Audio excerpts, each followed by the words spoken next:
Cari maklumat dan berita politik yang bebas, kupasan yang tepat, panas. Dapatkannya secara eksklusif hanya di Jom Channel. Komitmen kami, pentasan berita Isnin hingga Jumaat. Berbicara dan isu semasa, kami garapkan secara langsung. Panel-panel berkaliber dan profesional. Interaktif, pandangan anda kami raikan. Jangan lupa bersama kami di setiap hujung minggu dalam edisi khas mingguan. Jom Channel, moving forward, sharing a new experience.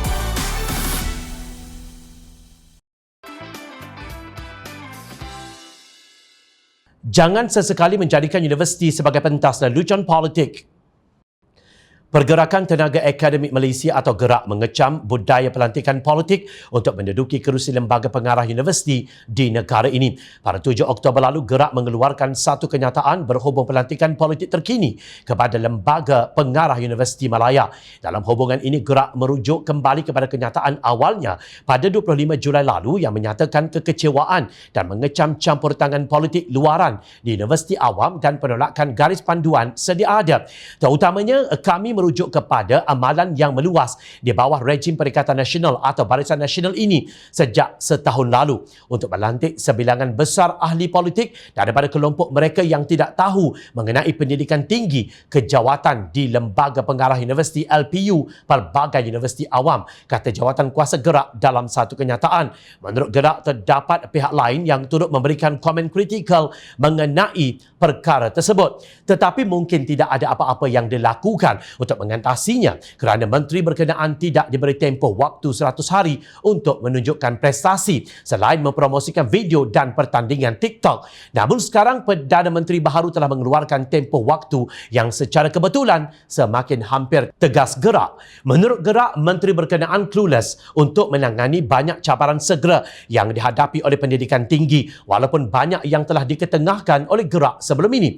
Jauh dari prestasi untuk universiti awam dan rakyat, dia nampaknya menunjukkan kemampuannya untuk menyenangkan tuan dan kelompok politiknya, dakwa GERAK. Sebagai bukti, GERAK merujuk kepada 2 kes pelantikan ahli lembaga pengarah bagi Universiti Malaya dari kalangan ahli politik yang tiada apa-apa sumbangan kepada dunia pendidikan tinggi. Ini cukup jelas dengan pelantikan bekas pegawai politik yang berusia 26 tahun oleh seorang ahli politik kanan UMNO ke LPU, Universiti Awam Utama Malaysia, iaitu Universiti Malaya. Sudah tentu usia tidak boleh menjadi kriteria, tetapi pengetahuan, pengalaman dan kemampuan untuk menyumbang kepada universiti harus menjadi kriteria penting. Melihat kepada profil dan CV-nya yang tersedia untuk umum, kami tidak menjumpai apa-apa selain dia sebagai pemimpin muda dalam MIC dengan halaman Facebook dan akaun Instagram, kata kenyataan itu.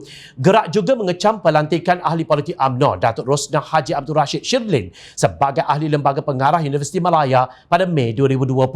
Penghinaan terhadap peranan LPU mesti dihentikan. LPU dan anggotanya berada di barisan hadapan untuk membantu pihak berkuasa universiti berkembang, meningkatkan reputasi, menjalin hubungan dengan masyarakat yang lebih luas, bukan hubungan dengan parti politik, ujar GERAK. Justru kumpulan akademik tersebut mengulangi pendirian mereka yang telah diutarakan sebelum ini. Kami berpendapat pada Julai lalu bahawa pelantikan politik secara terang-terangan seperti ini telah menjadi tradisi tragis di banyak universiti awam kita yang telah menyumbang kepada penurunan pendidikan tinggi, dan omong kosong ini mesti dihentikan.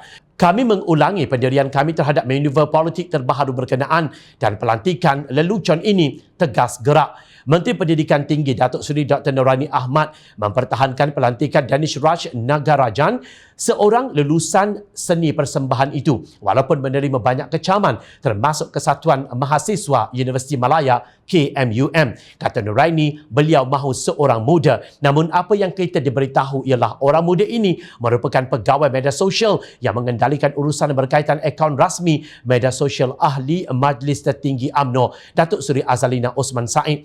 Bagaimanapun, pejabat ahli Parlimen Pengerang menafikan terbabit dalam pelantikan itu. KMUM tidak menolak pemimpin yang muda, tetapi kata kesatuan mahasiswa itu. Perbincangan dan diskusi berkait politik boleh dilakukan bahkan diraikan atas nama kebebasan akademik untuk membudayakan pemikiran matang di kalangan mahasiswa. Tetapi pelantikan politik bagi posisi penting yang mampu mempengaruhi operasi harian institusi pengajian tinggi seharusnya disangkal. Baiklah, jom China bersangka baik bahawa Azalina tidak mengetahui mengenai pelantikan tersebut. Namun, kenyataan pejabat beliau tidak memberi nilai tambah kepada pelantikan seorang yang dianggap satu penghinaan kepada sebuah institusi pengajian tinggi yang berstatus universiti penyelidikan itu. Jom China mengalu-alukan pengisian oleh anak muda di kerusi-kerusi ahli lembaga pengarah institusi pengajian tinggi dalam negara ini. Bagaimanapun ia harus diberikan berdasarkan merit dan bukan politik. Malang sungguh bagi dunia akademik apabila lelucon sebegini berlaku dan berterusan. Seolah-olah dunia akademik sudah menjadi dunia TikTok.